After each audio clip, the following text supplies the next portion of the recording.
What's up, everybody? Welcome back to another video. In today's video, we're going to talk all about menstrual cycle and balancing your menstrual cycle with your fitness, your training, your nutrition.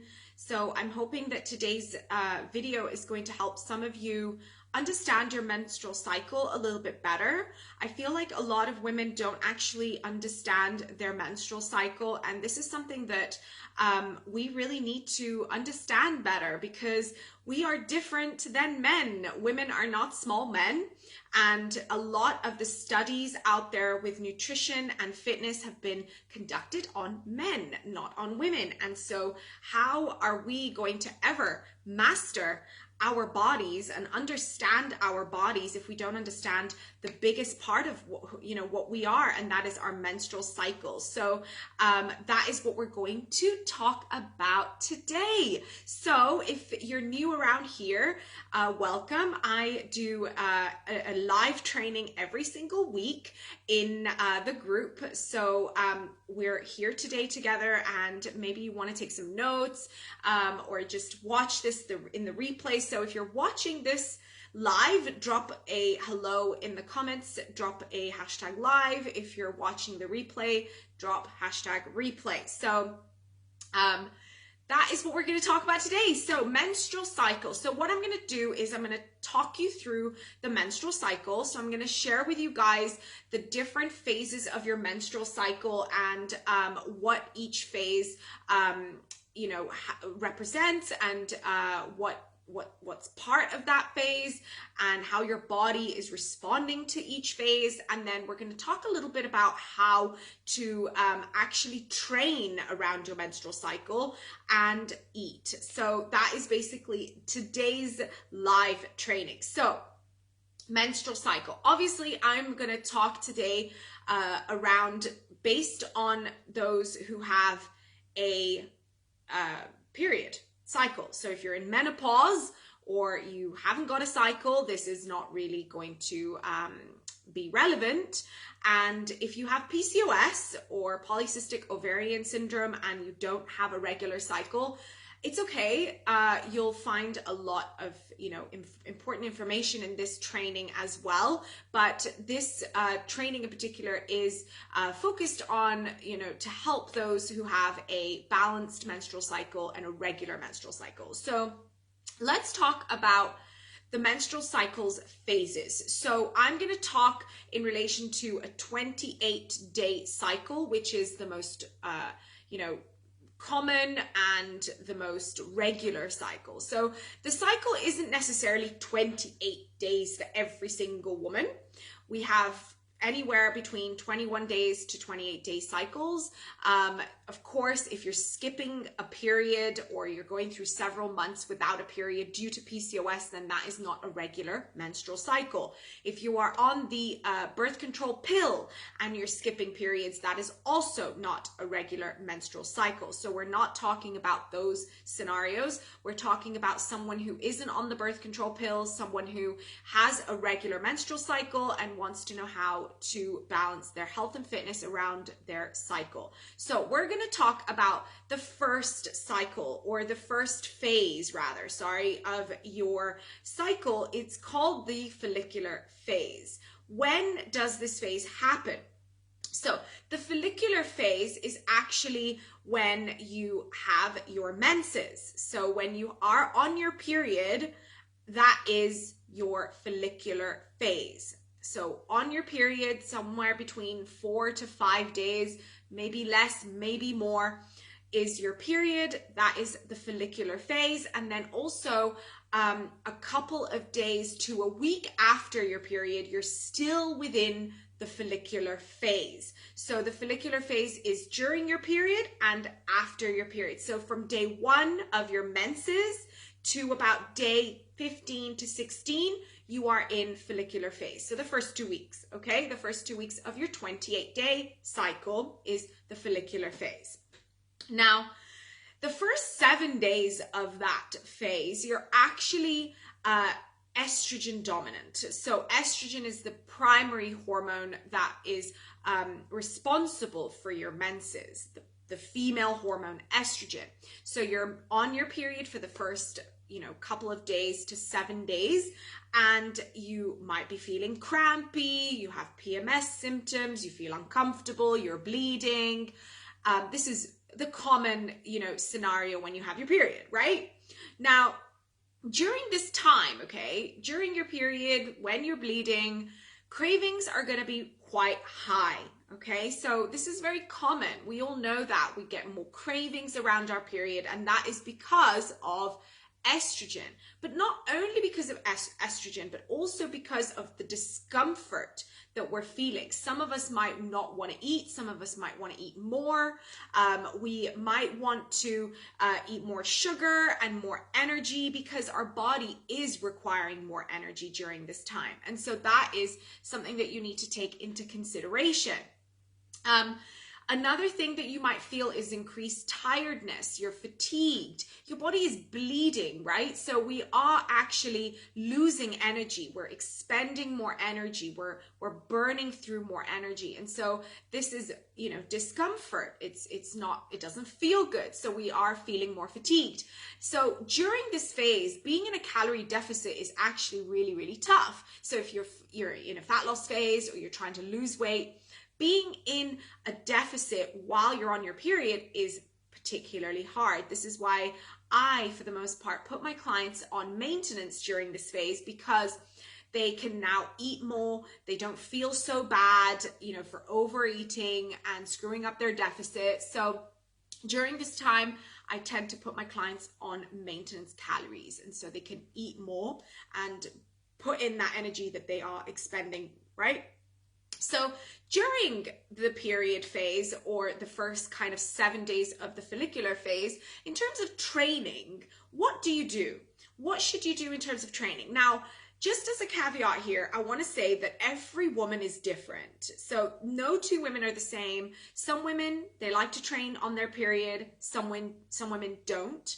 I used to be the woman who doesn't like training on her period because I have very, very strong menstrual cramps. However, in the last several years, my cycle has gotten much lighter, and I have managed to reduce my PMS symptoms significantly. So I tend to, be able to train during my period. And some months I train harder than others, but for the most part, I'm in a good place and I can still move my body. And it's actually more helpful to move your body when you're on your period.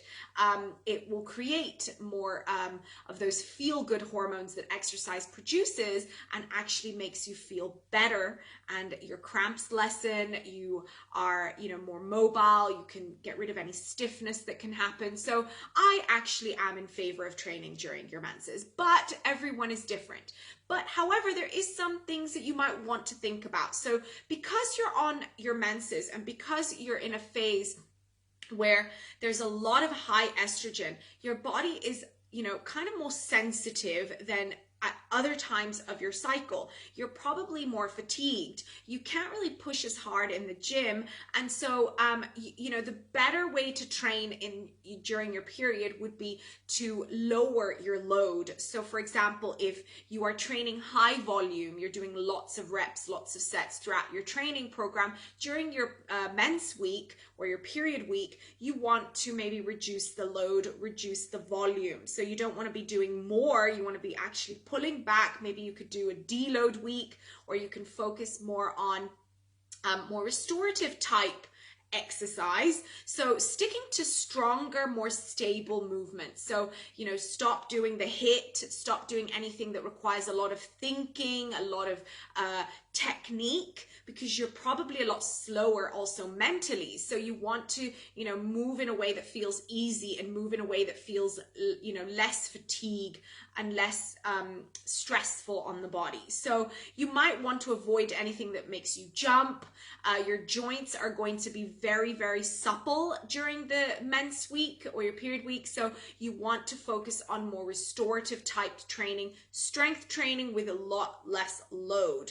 So so this is your period week, and this is what I suggest you, focus on. Now, in terms of food, When you're on your period, you're going to get lots of cravings. However, you want to still make sure that you are fueling your body properly. So that means you're getting that protein in, you're eating your calories, you're making sure you're fueling your body, versus, eating junk food and lots of sugar that is just going to increase the cramps. It's going to increase your discomfort. It's going to make you more bloated. So you want to still eat more healthy foods and making sure that you're eating a lot of protein and healthy fats to support your period week. So moving on to week number 2, we're still in the follicular phase. Now, this is after your period. So when you're done bleeding, your energy will start to increase. Yay! So around day 8 to day 14, you're now moving into the second part of your follicular phase, and your energy will increase. You're going to have more strength. You're going to feel stronger. You're going to be able to push it more when it comes to training. You're going to have, more energy to try new things. You're going to feel really good, right? So right after your testosterone peaks. So right after your period, a couple of days I would say day 10 to 11, your testosterone levels go up, and that is what's responsible for more energy, for more strength. All right, so you're estrogen dominant still, but your testosterone peaks, and that is when you start feeling like you can conquer the world, right? You feel great. Around day 13 and day 14 is where your testosterone starts to peak, and you're going to feel really good. So this is a great time to do heavier in the gym, to push a calorie deficit, because it's going to be easier. So if you are in a fat loss phase, this is where it's going to feel a lot easier to stick to, because you have that testosterone, because you are feeling so good during this time. So you are more likely to stick to a calorie deficit. In terms of food, you want to still push that protein. You want to still push, eating enough calories, fueling your workouts, making sure you're getting all the necessary nutrition that you need in, okay? Now, moving on to the next phase. So now that you're done with the first 2 weeks of your 28-day cycle, the follicular phase, you're moving into your luteal phase.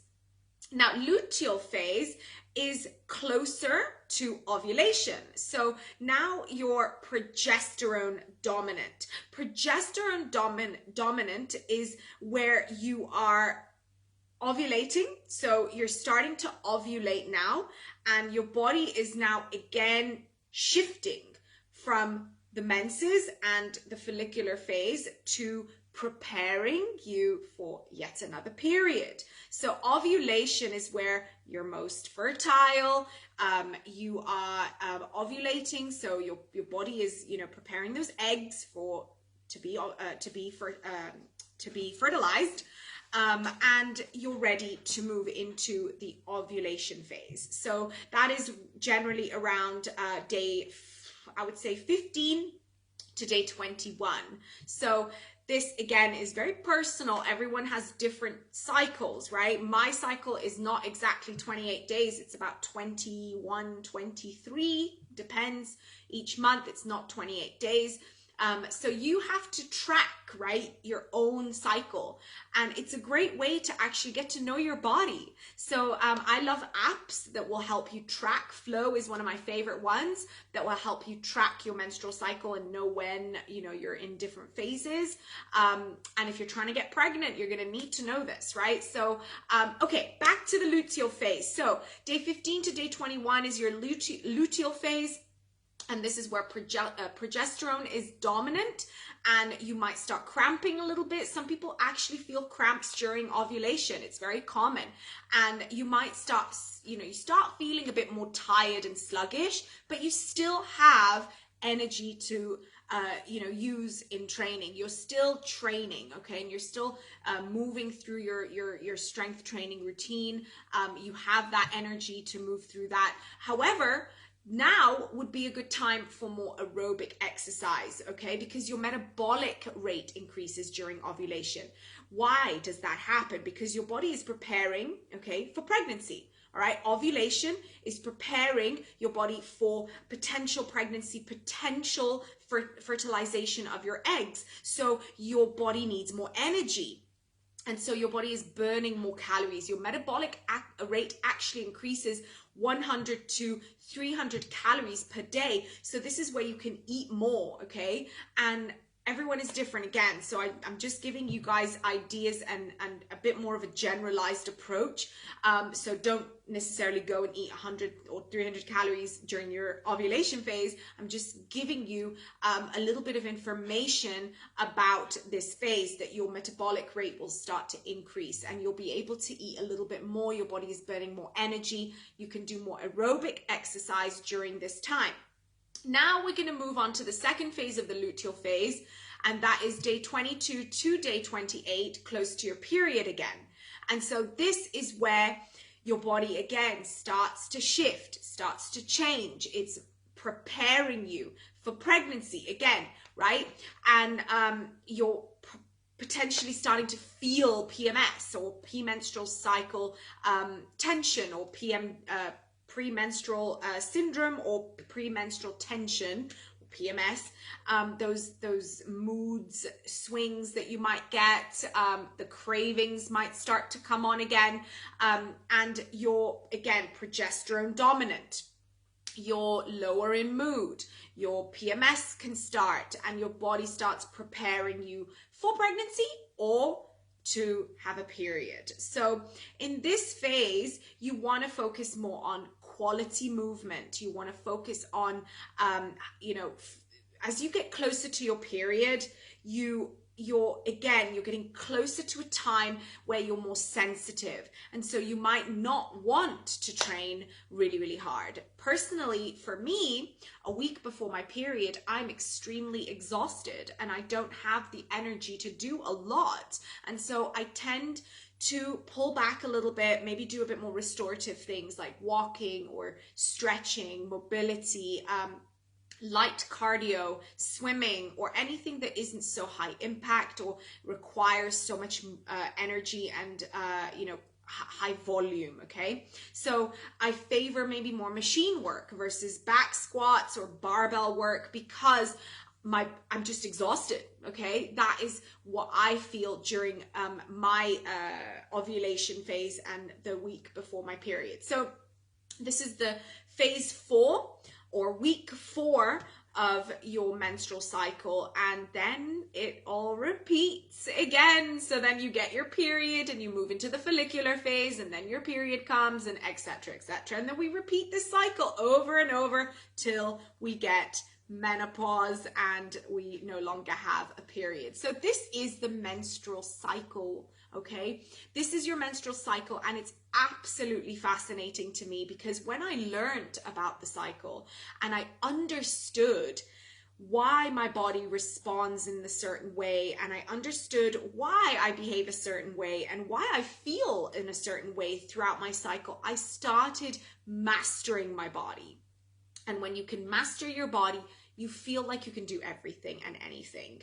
And it's so crucial, especially as a woman, because everything that you do literally is impacted by your cycle, your mood, the way you eat, the way you feel, the way you respond to life, the way you move, everything is in response to your cycle. And I speak to a lot of women on the daily, and a lot of women want to lose weight and they can't seem to, get any results. Why? Because they don't understand their body. They don't understand how their body works. And so when you start understanding how your body works, you literally can master anything. You will know what to do, when to do it, and how to do it. So I really highly encourage you to start tracking your menstrual cycle, understand your menstrual cycle, understand where you are in your menstrual cycle throughout the week, throughout the month. So right now, for me, I'm in my follicular phase right after my period. My period was last week, and I feel on top of the world right now. And why? Because I know where I'm at in my cycle. I know I can push myself in this week. I know I can do the most volume and I can train really hard during this week because I have the most energy. My testosterone level is higher right now compared to last week and compared to how it will be next week and the week after. For example, I have a photo shoot scheduled next week. I know when to schedule certain things because I know where I am in my cycle. I know not to schedule any photo shoots anywhere near my period because I'm going to feel bloated and I'm going to feel horrible, okay? So I know what I'm supposed to do and when. I know how to eat to support my body. I know how to train to support my body. And I teach this with my clients.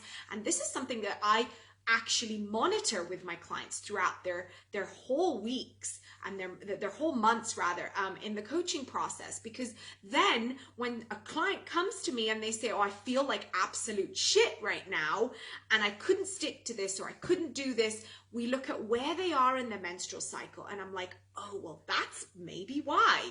Okay, maybe you're having cravings and maybe you're having low energy and fatigue, or you're bloated because you're close to your period, because you are in your luteal phase. Oh, you're feeling great, you can push it in the gym, you're in the follicular phase. So this is so crucial, and it's changed the way I work with clients. It's changed my practice, and it's transformed my life when I do it on myself, and it's transformed my clients when I teach them how to do it as well. So get to know your bodies, ladies. Get to know your bodies. Now, a couple of things in regards to diet, okay? I wanted to kind of touch on this. I am a proponent of flexible dieting, okay? So when it comes to food, I don't believe there's any good or bad foods. I believe that there are optimal and suboptimal foods.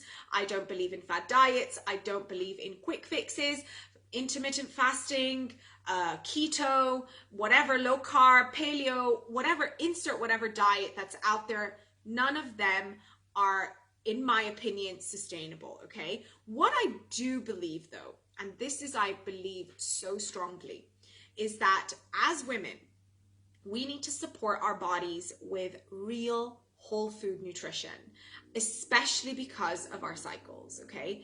That means that the majority of our diet, I would say 90% of our diet should be real whole foods, and the majority of those real whole foods should be animal-based foods. Why? Animal-based foods, and I'm talking about meat and dairy, okay? Foods that come from animals. They are the most nutritious, okay? They come with the most nutrients. They are more nutrient dense. When you hear people say that plant-based diets are nutrient dense, it's absolute bullshit, okay? Why? Because plants actually don't have as many nutrients that are absorbable by our body. And they don't have all the most important ones: B12, vitamin K, vitamin A, retinol, protein, and vitamin D. I've already said vitamin K. So those are the most important nutrients, okay, that we need in our body and that support our menstrual cycle. And if we're not getting them from animal-based foods, where would we get them from? We would need to supplement. We would need to eat fake foods, right? If we were on plant-based diets or vegan diets, we would need to eat mock meats. We would need to eat soy. We would need to eat tofu, seitan. These foods aren't necessarily bad, but they are not optimal. Our bodies have not evolved to eat these foods, okay? Also, plants have anti-nutrients, which means that they block the absorption of the nutrients that we actually need. And so we don't want those extra anti-nutrients in our diet. And so I believe that primarily women should focus on animal-based foods. And if you're trying to get pregnant, this is emphasized like 1,000 times, okay? If you're trying to get pregnant, you need to be eating animal-based foods, okay? Not plant-based fake foods. None of this propaganda that you're seeing on social media that you need to go vegan to be healthy, all right? I had the worst cycle and I had the worst menstrual cramps when I was vegan because I wasn't getting the necessary healthy fats that my body needed to absorb everything that I needed and all the nutrition that I needed in my body. So taking a bunch of supplements is not the way to go either. So you shouldn't be relying on supplements to get your nutrition. You should be relying on real whole foods, natural animal foods that are absorbable by your body. So if you are vegan or plant-based or vegetarian for religious reasons, I understand, okay? I'm not going to be sitting here telling you that you need to go against your ethics or go against something that you believe in. I'm not here to, preach on that. I'm here to just give you information and evidence-based nutrition advice so you can make informed choices. So understand that your menstrual cycle is literally the foundation of who you are as a woman, okay? We are, as women, our menstrual cycle is literally what, it's the cornerstone of how our body mechanisms work. So when we eat and train and move and support our body to support our menstrual cycle, we will thrive. When we don't, we will not thrive. We will feel like shit. We will not perform well. We will gain weight. We will eat bad and so forth. So I hope that makes sense. And if you have any questions, please drop them in the comments below. Send me a DM if you have questions about your menstrual cycle, if you're not sure. If you struggle with PCOS, if you struggle with a cycle that isn't regular, if you're struggling with hormonal imbalances, reach out. I can help you and point you in the right direction. In terms of PCOS, I am not a PCOS expert, so I'm not going to come here and speak about something that I'm not an expert. However, I am going to bring in a guest, and I am so excited. I'm going to be bringing in a woman who is experienced with this, and so stay tuned for that. I will share with you when she's going to come in and do a live with us, talking about menstrual cycle issues, PCOS, and hormonal imbalances. However, anything else, please reach out. I would love to help you. Now, if you have questions on how to lose weight, again, reach out. If you're struggling, reach out. I'm here to help you. This group is here for you, and it's here to support you on your health and fitness journey. So again, thank you for joining me, and I hope you guys enjoyed this episode of the weekly training. And as always, I will see you in the next one. Speak soon. Bye now.